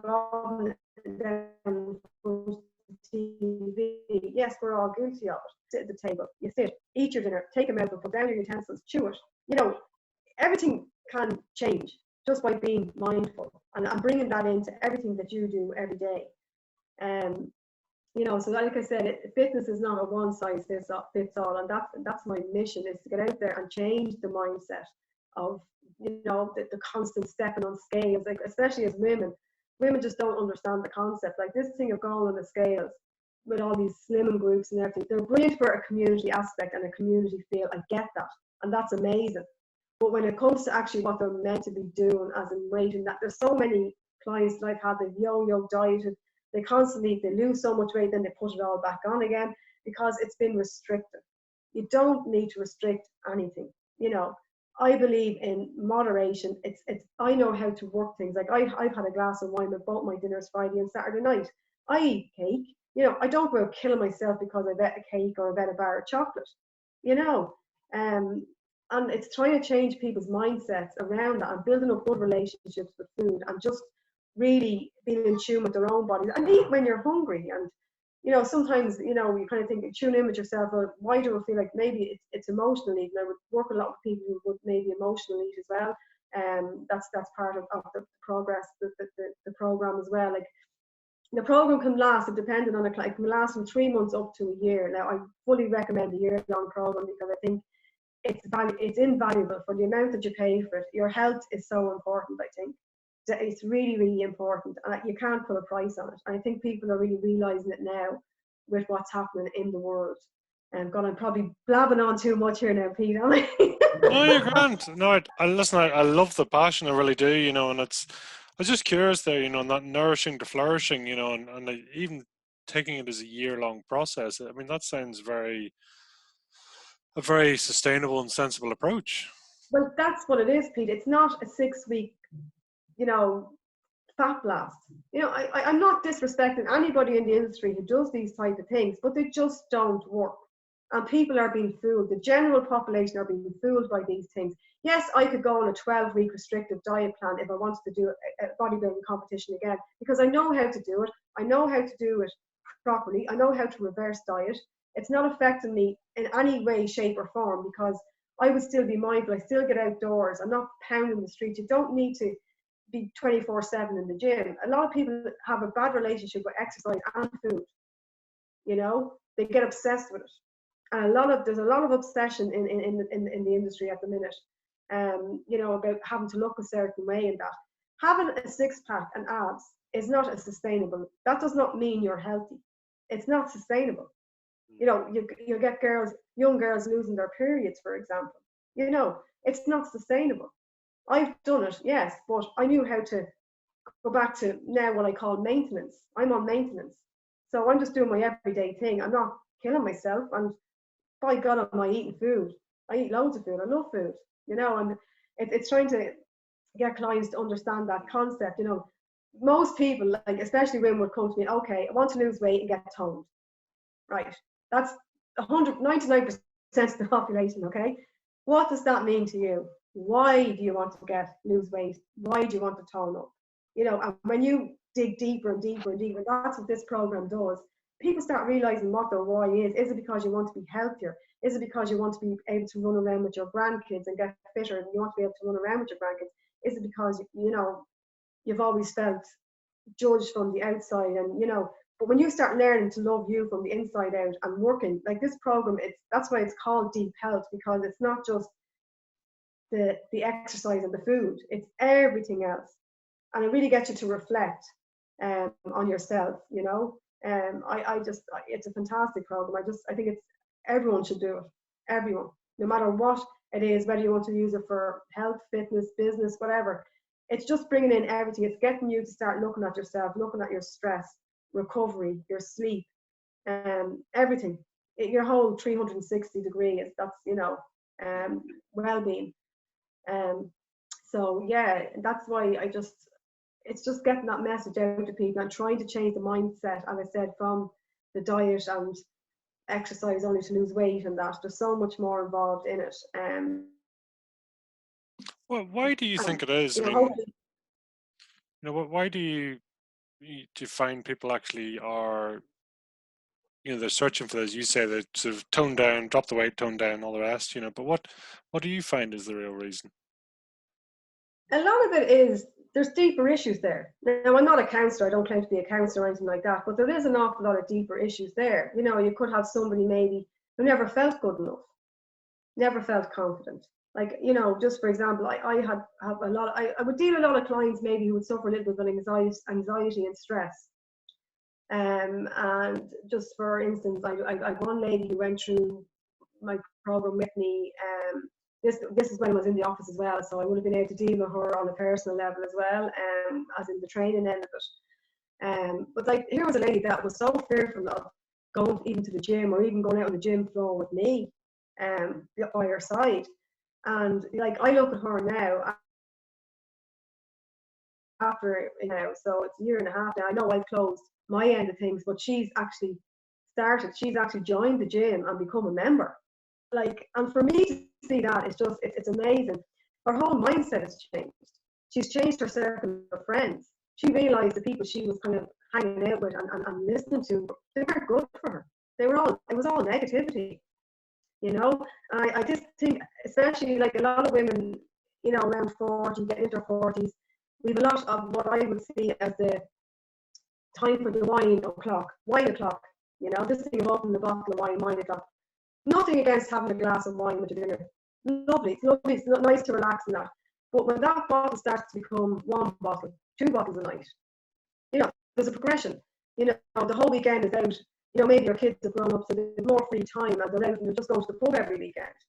Like, this lady has changed her whole mindset, a whole mindset shift. She's changed her whole life around. She's even, you know, I just seen the confidence how much she's grown.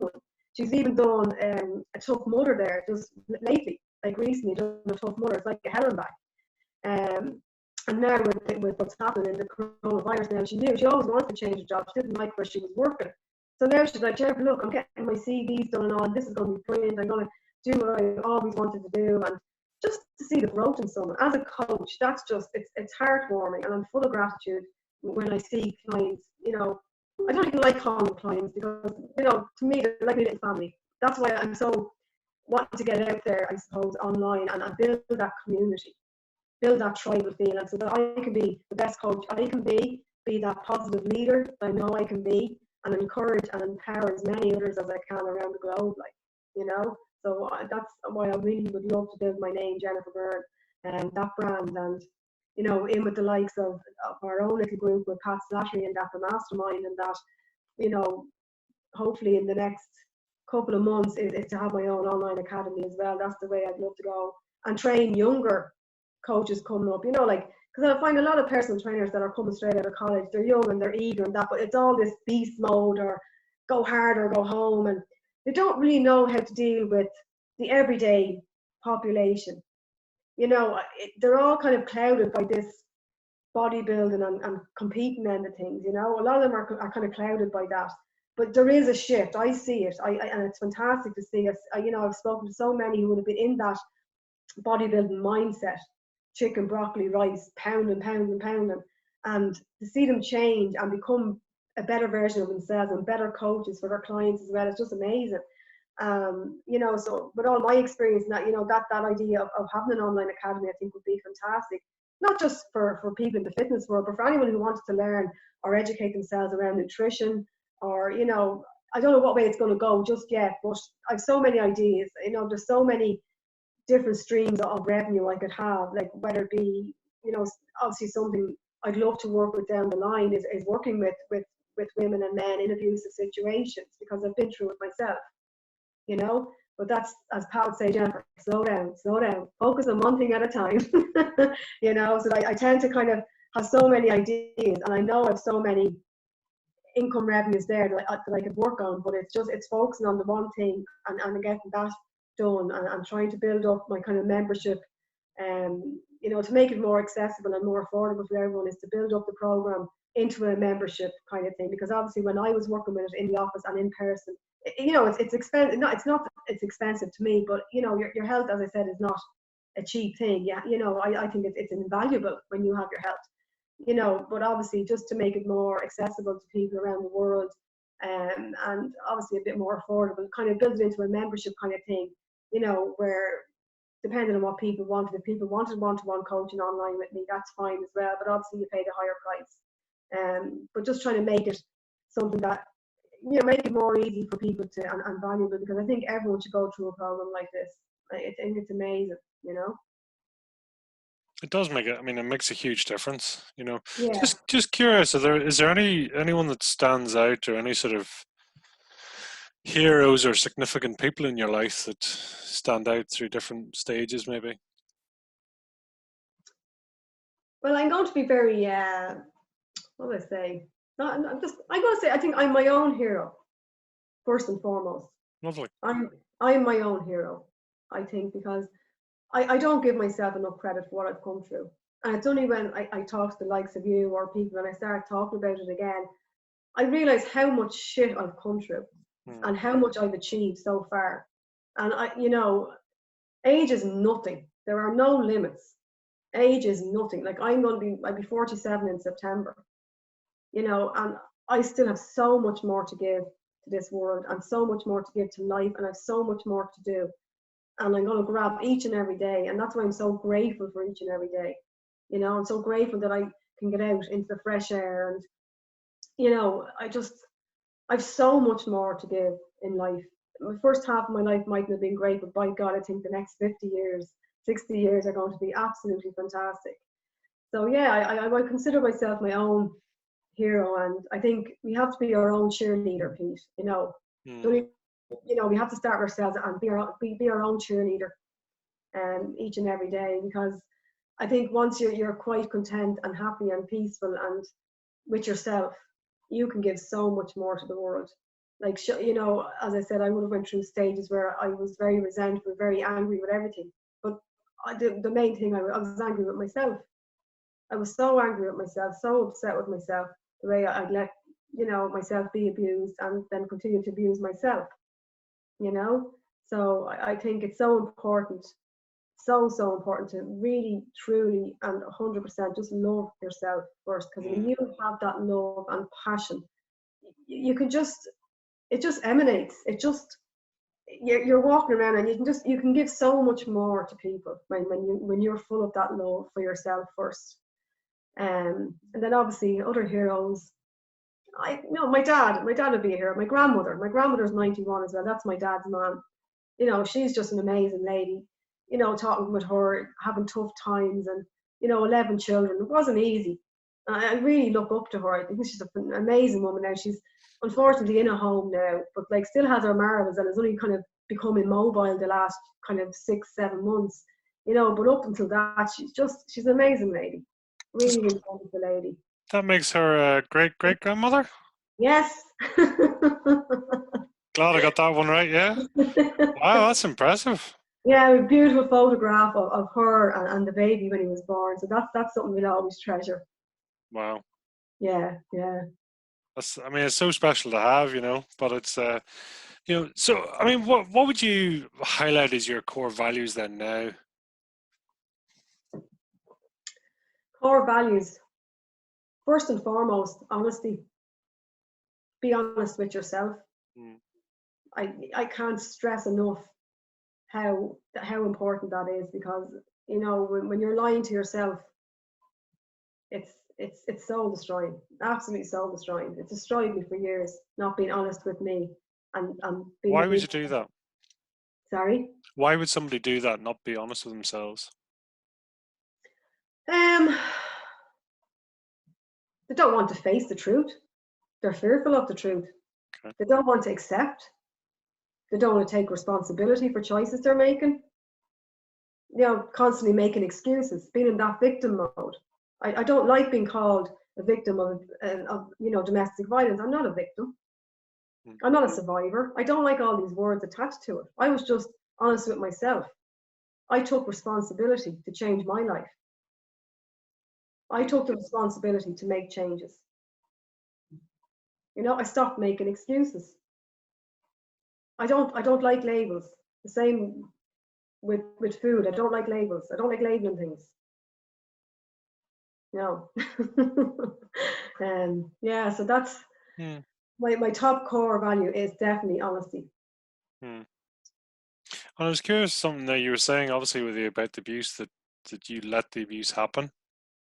I just thought that was an interesting use of language, and I don't know, so I'm very much sort of asking the blind question, if that suggests still an element of control. In what sense? Like what? I suppose,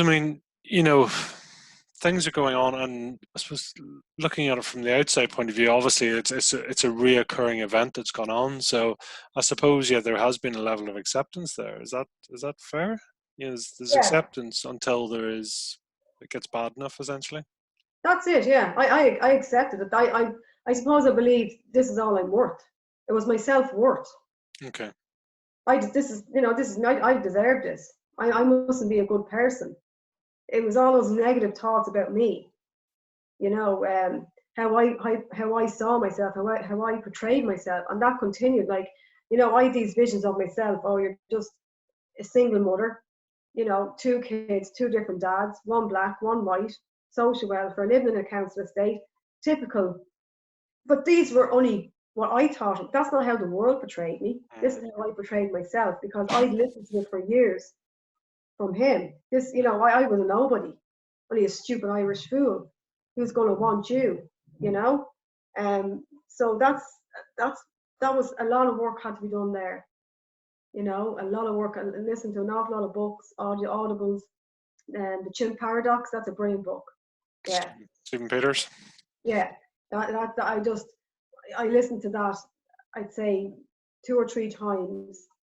That's an amazing book, and really made me think, reflect, and work on me. I read a lot of self-development books, and a lot of, Oprah Winfrey. Love anything there.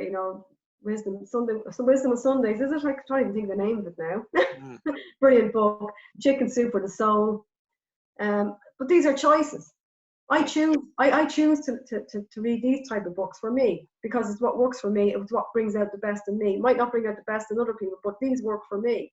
Mm. Walking with Wolves is another brilliant book on Audible. Walking with Wolves, fantastic book, love it. Don't It's know. about, yeah, a guy. He's in England. I can't think of his name now. But he uses getting outdoors in nature to help people. He would have been a drug addict himself, heroin addict. But it's a fantastic book. Love it. I love his whole concept around it. And I'm big on the great outdoors, the natural. I can be found up the mountains hiking. I love it. I can't, it's so, it's invigorating just to be up there, and, even just to go up there, bring your little notebook, journal, sit down and just take in your surroundings. And it's a sense of solace. For me, that's meditation. Mm.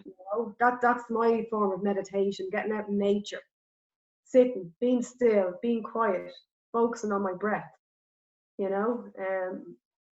loads of little tips and tricks that I've learned along the way to help me deal with stuff. I allow emotions rise, Sure. I accept emotions. I accept, okay, today is a bad day. I'm not feeling great. Anxiety might be a little bit, I might be a little bit down, and I don't have that fire in my belly, and I'll sit and I'll watch Netflix for the day and eat chocolate and, whatever. But that's okay. I need that. That's okay. I'll give myself a hug, and this is me loving me, and hugging me and saying, Jennifer, that's okay. It doesn't always have to be go, go, go. You don't always have to be out there striving. You'll get there. It might be taking a little bit longer. Yes, you're going to get frustrated. I'm not where I want to be financially, like I said, and I do get frustrated, and I'm like, no. But when I think back, I've become a lot further down the road than I was this time last year. It's that Mm. striving, just that 1% every day. Each day, if you aim to be 1% better each and every day, you're going to do okay in life. And Mhm. that's the process I use in my programs as well. It's just aim for that 1% better. For me, it could be like, starting somebody, just start drinking more water every day. Consistently doing that, then we start stacking up different habits. Like for me, I started off, on my journey working on my mind. I started with affirmations, building up, getting up, doing a mobility routine every morning, getting out for a walk every morning.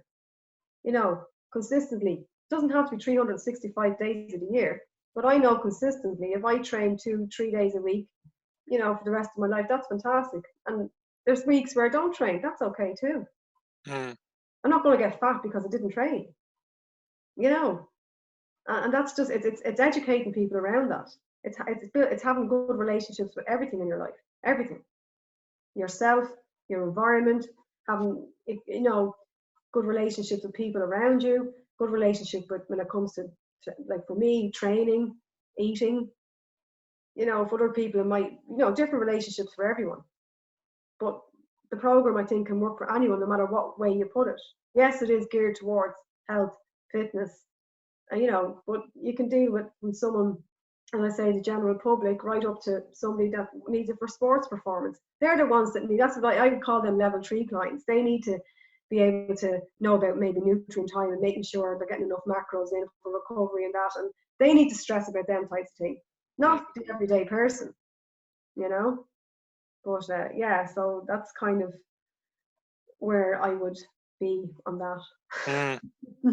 Tell me this. I mean, if you were to sort of look back or give advice to your younger self, what would you be saying? Oh my God, so much I'd be saying. Would you listen? No, look, listen, Pete, I would never change who I am and what I've been through. It has taught me so much. And I'm grateful for it. People think I'm mad when I say that. I forgive Jamal's dad. I'm grateful for what I went through with him, because it's made me who I am today. It's made me that strong, powerful, courageous, amazing, beautiful woman that I am today. Absolutely. And I thank him for that. I thank him for my son. I thank him for the experiences. I think when you start letting go, don't stop holding resentment, stop resenting people, forgive. Forgiveness has so much power, and so much power in it. My younger self, I would have always just said, Jennifer, just believe in yourself. Trust your gut instinct. Believe in yourself. You are worth it. You are enough, just as you are. Definitely. Yeah, definitely. Like, I mean, we can be just so hard on ourselves at times, and even growing up, I would have been always self-conscious about how I looked. I hated my freckles. I used to get teased with my freckles. Oh, did you sunbathe through a tea bag? Or and I was so I was so soft. I always, little things like that would really hurt me. The same even at home. Like, my dad couldn't even say boo to me in the waterworks. I'm very, very soft when it comes to that. But I'm getting better at it. Like, I am getting better. I'm not saying that I hold back my feelings. I don't. But I've been very, very soft growing up. Yeah, found it, very hard to. I didn't like confrontation. I suppose that would have been like my parents, kind of burying your head in the sand kind of a thing, instead of addressing a problem. And that kind of carried throughout life, because I didn't address the abuse. I didn't address what I was going through. I kind of just, put the blinkers on, went through the motions, So that's something I think I would always tell my younger self. Just always seek solutions to problems, talk about them. Sure. Always talk, ask for help. You don't have to do this alone. And that's a message I get out there. Anyone that would, be in the same situation I was, or need a bit of advice or help, like, just ask. Just ask for the help. Don't do it on your own. The same when it comes to business. Don't do it on your own. That's why, getting out there, networking with the right kind of people, and asking. People genuinely want to help. They don't always want something in return, but for me growing up, it was always, people always wanted something in return. Like, when it was relationships, it was always something in return, an eye for an eye kind of a thing. It was never out of love, out of genuine care and compassion for people. And that's who I am as a person. I'm so genuine. I love people. I love talking to people. I love meeting new people, learning new cultures, new languages. I love all that. And I love people. And, don't judge. We're all so critical. We all fall into it. We all criticize. We all make judgments on first appearances. And we're all guilty of it. I hold my hand up. I still do. But I think before I take or I speak. I think, if I'm in that situation where people are kind of back chatting about somebody else, I kind of just say to myself, no, don't listen. I don't take people on secondhand information. I like to find out about the person myself. You know, you never know what's going on in people's lives, and you know, it's like I always say to my parents, you need to walk a mile in somebody else's shoes before you can really judge them. So don't judge. Mm. You know, just take people. And yes, I mean, I know I'd be gullible for a sob story or a sad story, and my heart's been broken because of that, I suppose, because I took people on face value before getting to really know them. Mm. But now, you know, I like to get to know people. And down the road, I mean, I'm quite happy out. People always say to me, but you know, you're single. Oh God, why don't you meet somebody? Or I don't have time to meet somebody at the minute. Yeah. I'm solely focused on getting my business up and running. I want to be financially independent as well. I don't want to be relying on anyone for finance. I've done it all my life. I don't want that. I want to be financially independent and not be with somebody because they have a good job or anything or a nice car. No. You know, I'd like to meet someone. I think I'd like to meet companionship more so than anything. But I'm not ready for a relationship yet, I don't think. I thought I was. I was kind of dipping the toes in the water of online dating and all these online apps, and it just wasn't sitting right with me. So I had to sit and reflect and question myself. Well, what's wrong? Why aren't you ready to meet somebody? And it was because I'm not 100% where I need to be. And on reflecting, yes, I've come on leaps and bounds in every aspect of my life, mentally and physically, but financially, no. So I'm not comfortable with that. So I need to work on that first before I would be ready to maybe meet somebody. It'll happen when it happens, and I know it'll happen at the right time. I'm a firm believer in what's for you won't pass you, and every no is a next opportunity, you know. Mm. But I would love to meet someone, yeah. But you know, that'd be me letting down the barriers, letting someone actually look after me. Mm. I've all my life looked after everybody else, and do tend to kind of still do that, even when it comes to family and going away with my sister and brother. It's kind of like me, okay, Jennifer, just take a step back. It's they see that leadership quality in me, I suppose, and they always look up to me, I suppose. And you know, we go away in holidays, and we had a bit of an argument last year, and I was like, Jesus Christ, just decide what you want to do. Don't be leaving it up to me, like, you know. And they're kind of looking at me going, look, I want to do this. If you don't want to do it, that's fine. We'll meet up this evening. But it's like they always wait for me to make the decision, Sure. and it's Jesus, it can be tiring at times, because sometimes I just want someone to make the decision for me. And that's why I think, you know, it'd be nice to have someone there that you can talk about stuff, talk about your business, talk about life. Somebody that's going to compliment me, not take away from me, but compliment me and compliment my journey, and I compliment their journey, vice versa. And we're good for each other. We bring out the best in each other, not the worst. You know, I'm done with toxic relationships. I've had enough of them.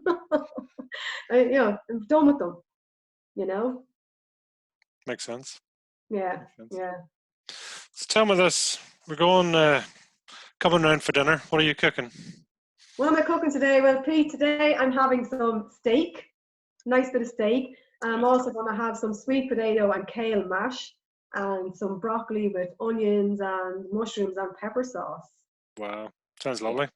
And Beautiful. what's your speciality dinner then? What's your Oh, Pete, I've got many up my sleeve. I have a full recipe book there as well. This is another income stream here as well.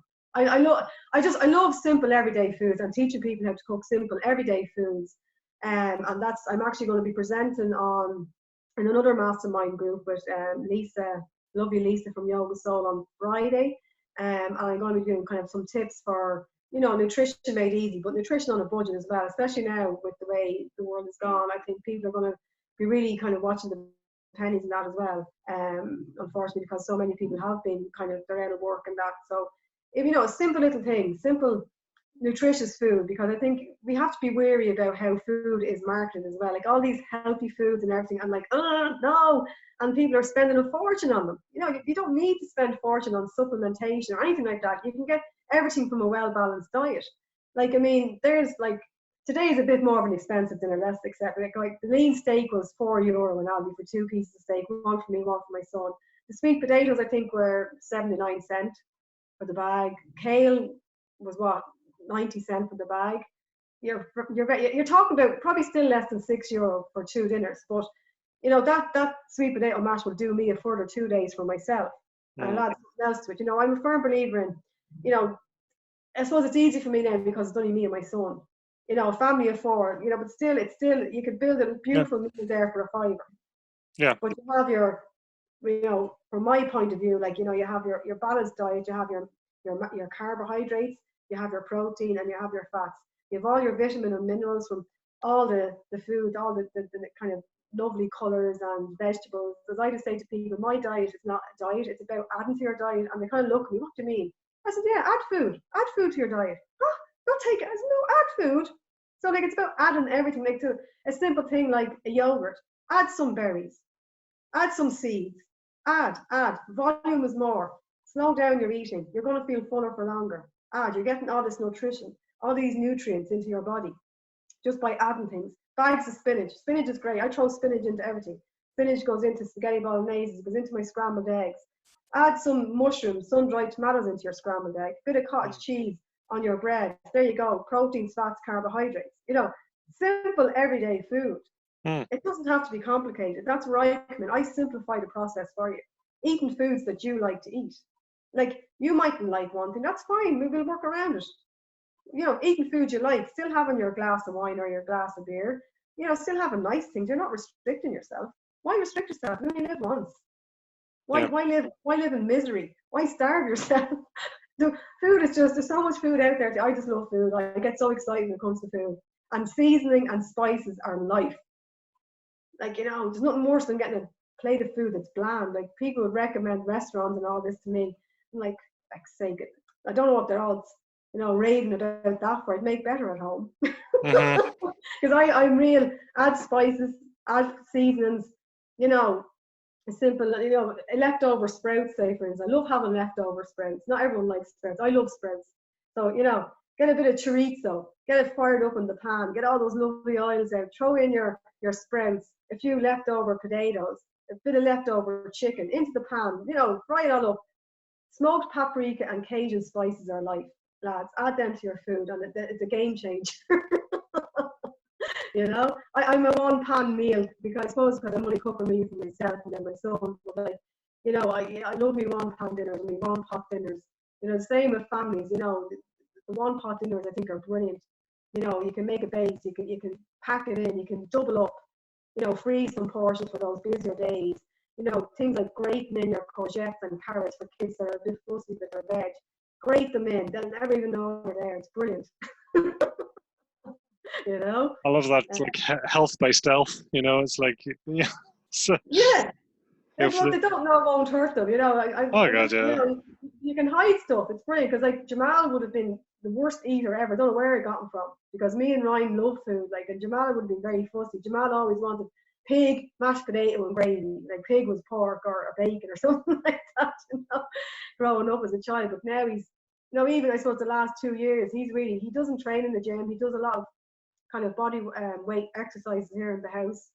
I told him a few things. He's built up now to wearing a weight vest and that, but he's gained so much muscle mass because Mama's here with the right food and feeding him, and you know he's moving away from the ham sandwiches for lunch now. It's something like rice and chicken or whatever, and load of veg, and you know, kind of bulking him up, as they say. It's awesome. Need to work on his legs though. Still has to that look, the big and the skinny legs. Nothing worse than lads. You're painting this picture of this like Yeah. this chicken coming down the road, you That's know. it. Like, that's exactly. He's still only young. He's still growing. But like, lads, please don't forget leg day. Please, please, please don't forget leg. Build up the quads and those glutes. Oh, I love it. I love it. So tell me this. I mean, fire in the belly. What does it mean to you then? Oh God, fire in the belly. I suppose for me, it's like that passion and eruption of passion and love and everything I'm made of as a whole person, everything I am as a person, everything I've been through as a person, and just raising up, that feeling of raising up from the phoenix, the ashes, that raising up, that flame, that ball of flame, that motivation, that strive to better myself, that strive, that determination, that courage just to overcome anything that came in my way, you know, to open your eyes to opportunities and always try and solve the problem instead of hiding from it. Just keep pushing through, step by step. Just keep pushing. That constant determination, and strength from within. That inner strength, that inner courage, and passion is what I think fire in the belly means for me. Yeah. That's beautiful. Yeah. So tell me this: how can people reach you? Where do we go? I'm everywhere, Pete. Love it. Yeah, I'm everywhere. So the website is jenniferbyrne.ie. I am having some technical issues there at the minute, but they will be rectified. On Facebook and Instagram, I'm at Byrne Coaching. LinkedIn, Jennifer Byrne. Or J Burns. No, what am I thinking of now? No, email is actually jbyrnecoaching@gmail.com. Brilliant. I love it. Yeah. No, that's it. Well, I love the passion. I love the energy, and God, what a story! I'm blown away. You know, all the sort of the twists and turns on the way. It's fair play to you. You know, it's lovely to see it, and yeah, I look forward to seeing this. You know, the bodybuilding competition on the 50th. Yeah. Yeah, I know. We look forward to it. I love to document it. And there's a lot of people, I suppose, in the group as well that could help me document it. And I think it'd be great just for people to kind of, you know, have a look at something like that. And as you say, why not? Yeah, why not? I mean, it's great being around so many like-minded people with that passion and fire in their belly. And you can tell so many people, like when they're genuinely passionate, I think people will always see through that. When somebody's genuinely passionate about what they do and they actually practice what they preach as well, I think it'll always stand, and you know, you'll build your name, you'll build your brand, and you know, on a sense of belief and honesty, you know, and you're not trying to defraud anyone, you know, especially I suppose I believe in what I do because I know it works, and I'm living proof of it, you know. Yeah, so it's been great chatting here. I really, really enjoyed it. Amazing, thank you. It's even made me reflect some more and think about what other opportunities I have, or you know, it's great. It's like, thank you, because for me this is all part of the process. The more I talk about it as well, the more I'm open about it, the more I'm public with it. It's a healing process for me. And when I see, I suppose, myself giving value to others, that's something I always say, well, what value can I give somebody? You know, what value, their time is valuable too, as well as mine. So I think it's taken away that ego from, it's not about me. It's not about me. It's about what value I can give to other people, how I can serve other people. But yet, always be mindful of myself and looking after myself first, because you know, you can't pour from an empty cup. And it's always taking time out to recharge the batteries and look after me as well. So having the balance of all that. Yeah, so it's been fantastic. Love it. Absolutely love this. It's brilliant. Thank you so much. No, it's an absolute pleasure having you on. There's another book in me yet, Pete. I swear to God, there's loads. There's so much more I could talk about and tell. You know, there's so many different areas where I could go into, I suppose, with Ryan, and obviously the episode I had with the younger guy as well. There's a lot more to that as well. You know, when I was kind of still self-abusing. You know, so yeah, there's so much more in that. So I know I'm a best-selling author, but I'll have to beat that now and just talking and bring out just my own book. Absolutely, and why not? You know, listen, I love it because of the fact that it is a journey. That the script is still being written, and even even the script of the past can change because of the way you look at it. You know, it's, you know, as you say, I'm blown away by your attitude of gratitude, you know, for the past and for, you know, the things that have happened, even though other people, it would be enough to sink them, you know, and you're sort of taking it away as a, you know, as yeah, it's just almost an opportunity or as a bonus. It's acceptance. Acceptance, forgiveness. Yeah. You know, definitely for me, it's I'm taking responsibility. Being honest, it's them four things, you know. And choice. I mean, choice is a word you've used a lot here, you know, and it's great, and it is true. It's, you know, we do have choices, but it's up to us to take them as well. You know, it's not going to be done for you. And there won't always be the right choice, Pete. No. You know, but yeah, we have to learn to forgive ourselves for those two. Mm, mm. You know. Yeah, I mean, a common question I ask people, and just in closing, is is really, do you like yourself and do you love yourself? I do now. Yeah, I love Mm, me. Yeah, which I is great, I appreciate me, and I'm thankful for me, and I'm on this earth to live the best life I possibly can, Mm, and I'm going to do that moving forward. I am. I do love me. Some days, yeah, a little bit more dodgier than others. mm, Some days I'd probably be a little bit too hard on myself, mm. but I do genuinely have learned that self-love and that self-care from within, and genuinely, you know, being in tune with my heart, listening to the heartbeat, and just, hugging myself, and forgiving myself, talking to myself in the mirror as well a lot. That's It great. works. It works. Yeah. And filling myself with, you know, myself with good things and Mm, positive things. Yes, I'm not oblivious to what goes on in the world, but I choose. There we go again. I choose mm. not to get engrossed with it. I choose not to be constantly watching the news. I choose not to read newspapers. I choose who I want to follow on social media. I choose what I need to see on my news feed. Yeah. They're all choices. They're all choices. Mm. Mm. Jennifer, it's been an absolute pleasure. Thank you so much for your time, and I have a funny feeling it won't be the last time we speak. So, yeah, and listen, best of luck with everything, and look forward to talking to you again soon. Okay, thank you so much, Pete. It's been an absolute pleasure. Thank you so much. You're a gent. Thank you very much. Thank you.